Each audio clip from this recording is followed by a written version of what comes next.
She was picking flowers in a meadow. The day was warm, the world was exactly as it should be, and then the earth split open beneath her feet.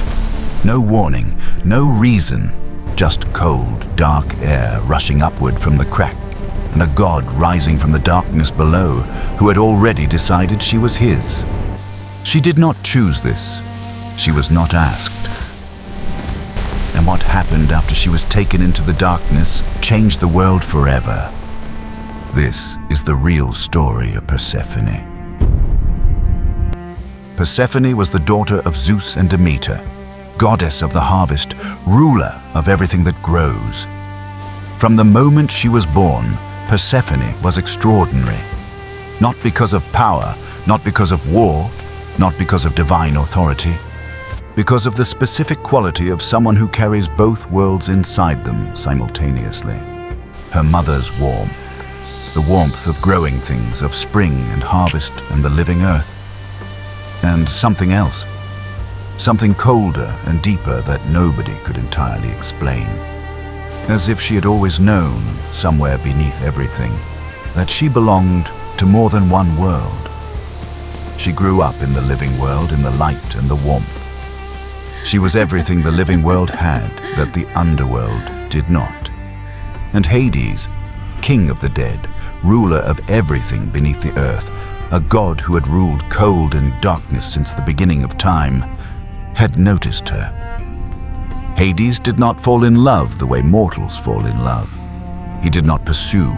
He did not charm. He simply saw Persephone one day from the darkness beneath the earth and understood something he had never understood before, that his kingdom, vast and cold and permanent as it was missing something. He went to Zeus, not to Demeter, not to Persephone, to Zeus. He asked for her, and Zeus, who gave everything away as if it belonged to him, including the things that did not, said yes, without asking Persephone, without telling Demeter. A transaction between two gods about a third who was never consulted. There was a flower, a narcissus, white and perfect, and unlike anything else in the meadow. Gaia had grown it there deliberately, placed precisely where Persephone would find it at the request of Hades, the most beautiful flower she had ever seen. She reached for it. The moment her fingers touched the stem, the earth split open beneath her feet, cold, dark air rushing upward from the crack.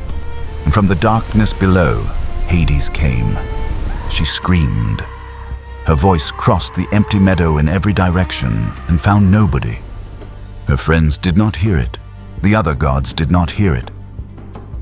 Only Helios, the sun who sees everything, witnessed what happened. The earth closed. The meadow was exactly as it had been, warm, undisturbed, the wildflowers still growing. Demeter heard her daughters scream from across the world and knew immediately. She did not weep. She did not pray. For 9 days and 9 nights she walked the entire earth, holding torches looking for Persephone. Not eating, not sleeping, not stopping. And everywhere she walked, the earth responded to her grief. The crops forgot to grow, the wheat stopped rising, the fruit fell from the trees before it ripened. The ground hardened beneath her feet as if grieving with her. She did not do this deliberately. The goddess of the harvest had simply forgotten the harvest. She had forgotten everything except the sound of her daughter's voice in that empty meadow. On the 10th day, Helios, the god of the sun who had watched everything from above, came to Demeter. He told her what he had seen. Hades had taken Persephone into the underworld with Zeus's permission.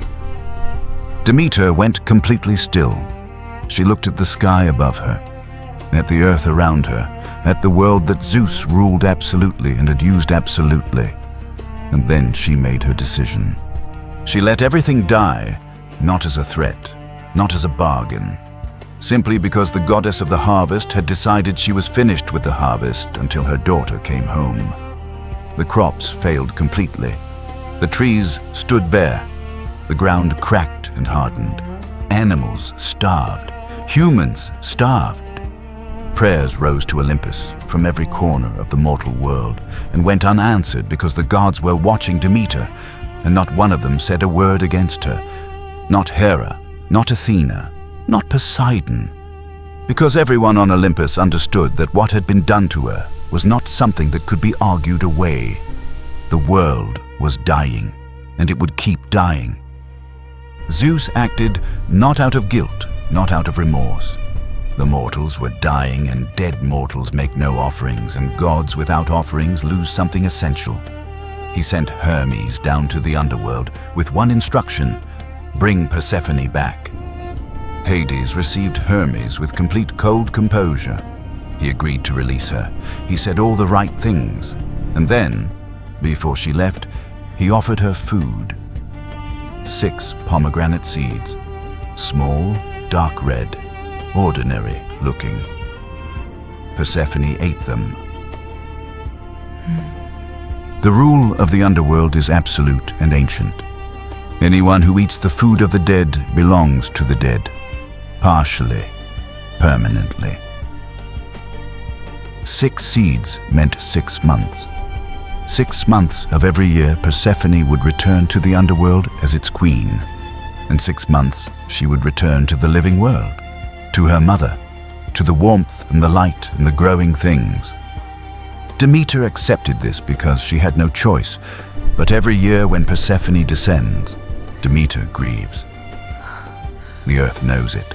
The crops die, the ground hardens, the trees go bare. And when Persephone returns, Demeter rejoices. Things grow, flowers appear, the world warms. The Greeks looked at the changing seasons and saw a mother waiting for her daughter to come home. They were not wrong. This is Greek mythology, and there are 100 more stories just like this. Stories of gods and creatures,